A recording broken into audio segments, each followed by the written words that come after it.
mental side of sports. What is the problem?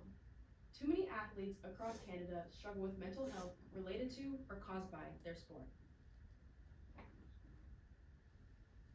The definition of athletes are individuals who are strong, mentally tough, and never suffer real pain. At least, that is what I was taught. When I was tired, they'd say suck it up, or when I was exhausted, they'd say go harder. But when I had a mental block telling me I can't do it, they looked at me, rolled their eyes, and walked away. Where does it start? All high-level athletes should have the opportunity to be in and perform in a safe and supportive environment, one in which there is an approachable support system available. Though the reality is that not many athletes get this opportunity because there's a lack of care and education toward mental health in sports. Lack of attention. One of the biggest causes of this issue are large organizations not giving mental health the attention it needs and deserves. These organizations look for talent and what brings in money. Athletes are judged based off their athletic performance, disregarding their social and emotional thoughts or feelings.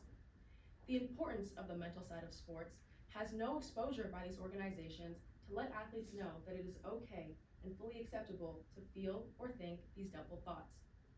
Oftentimes, these organizations are not mindful about who they are hiring for jobs and end up getting coaches who are hurting the athletes more than they are benefiting them.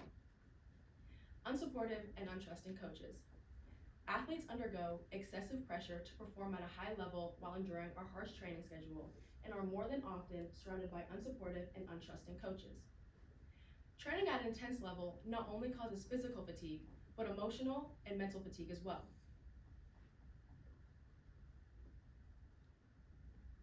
A counselor from Valdosta State University, Dr. Smith, did an interview, and she said that the culture is to be tough. Don't show weakness, don't ask for help, just be okay. Those words capture one of the biggest causes of this issue. There has been a stereotypical demand that not all athletes really suffer. It's just all part of the grind.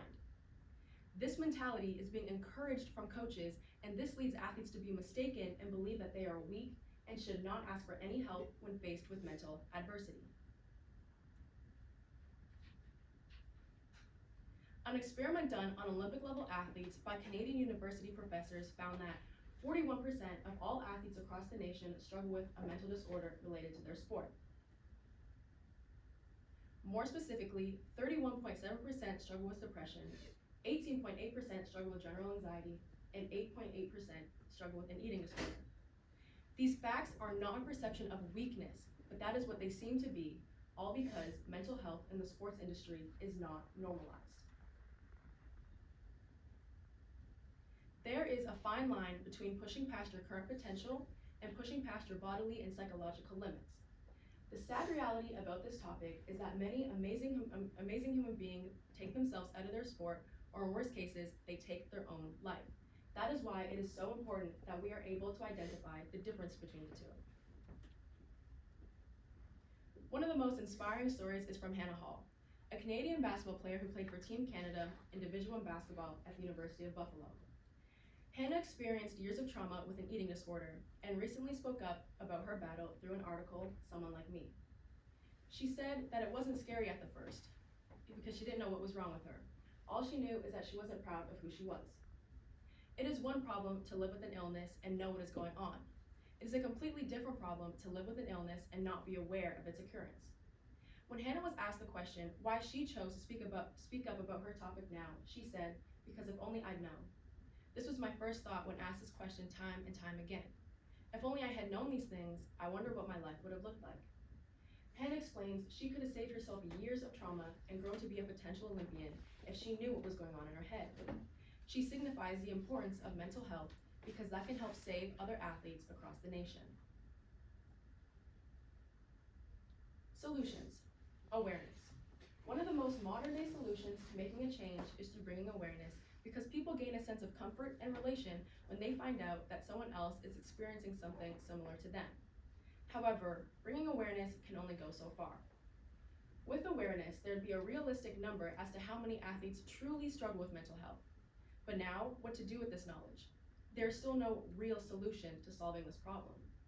It is too easy to bypass a newspaper, article, or a display on social media. It is still too easy to ignore this issue by only bringing awareness. Educational programs.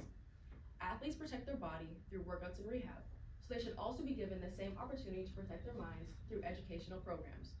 For example, the Canadian Centre for Ethics in Sports is an online website dedicated to demonstrating safe sport. This means how to identify abuse through coaches and how to identify athletes struggling with mental health. And this also gives plausible solutions to solving this problem. However, as taking this course myself, it is easy to say that athletes will see this as more work to do on top of school or their jobs.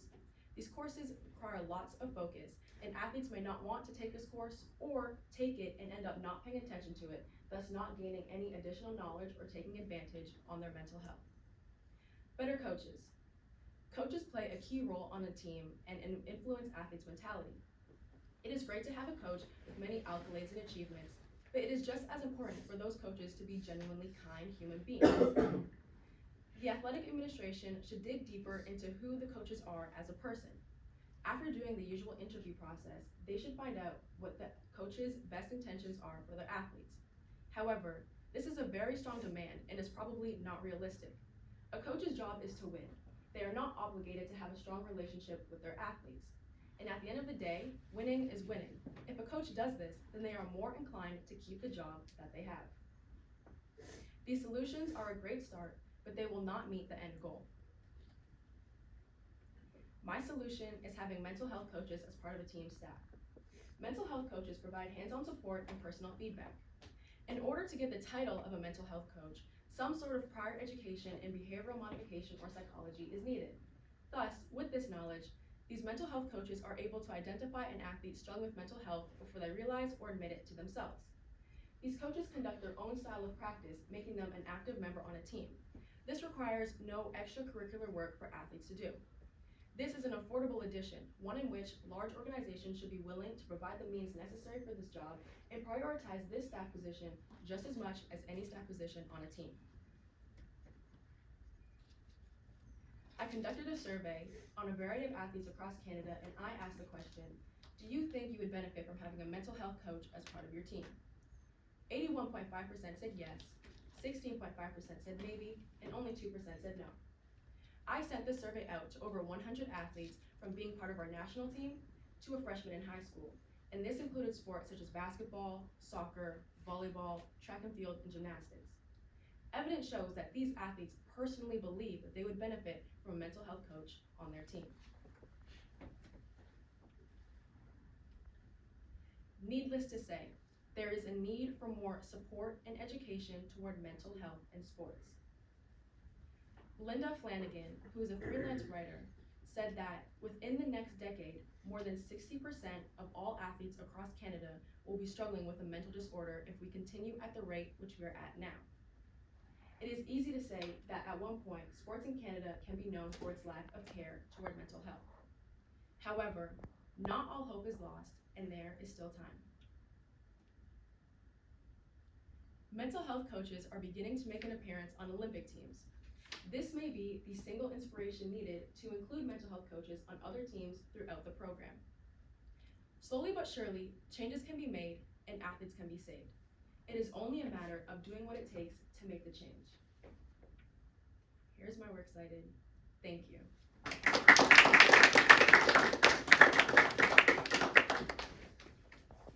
John, I'll start the timer with the first question. Millie.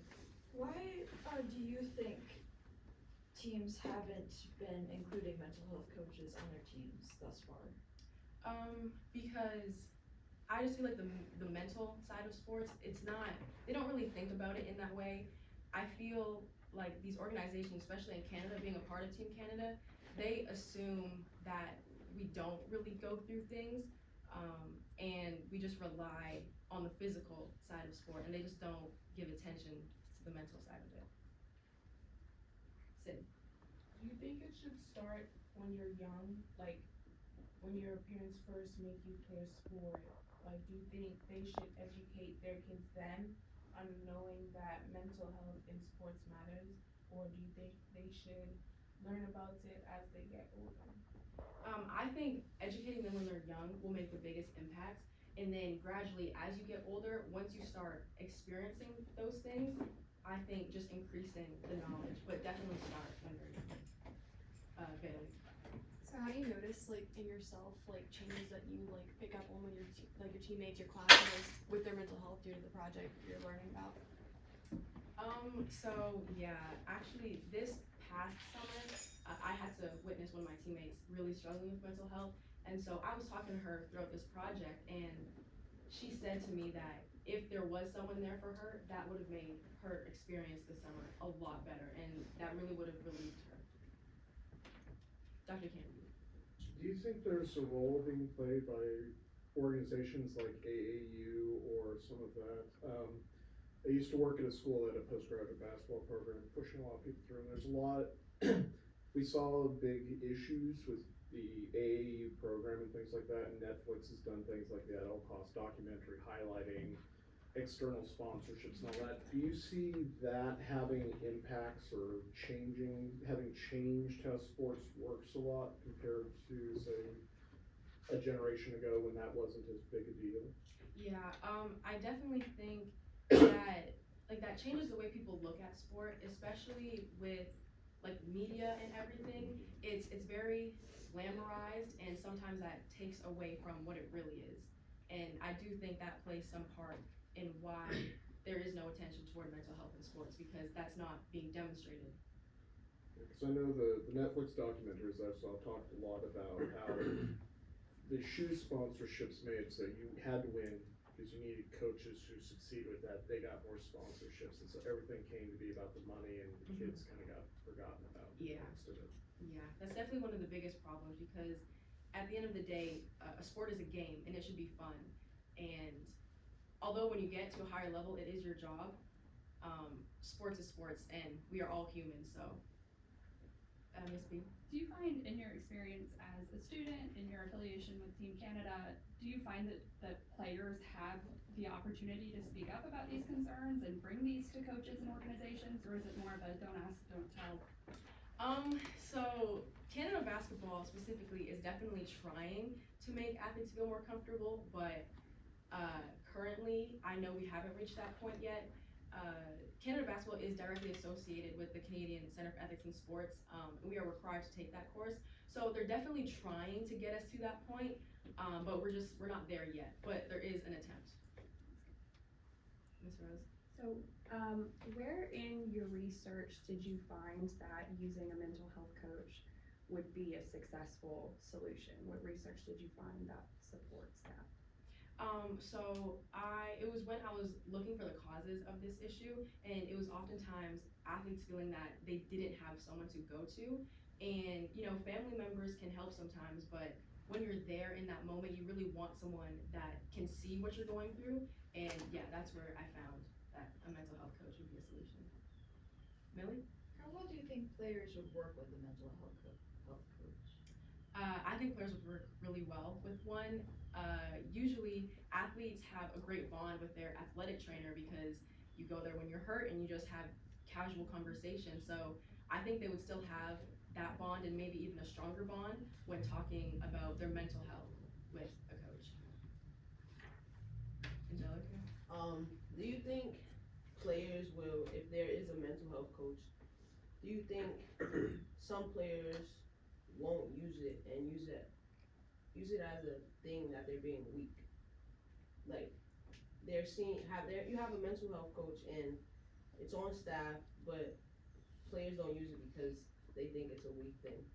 Yeah, so one of the hardest things to do is asking for help, but hopefully if this did become a requirement in sports, I think an initial meeting with like coach to athlete, that would help set like a safe boundary, and then in time the athlete would feel comfortable enough to go to the mental health coach.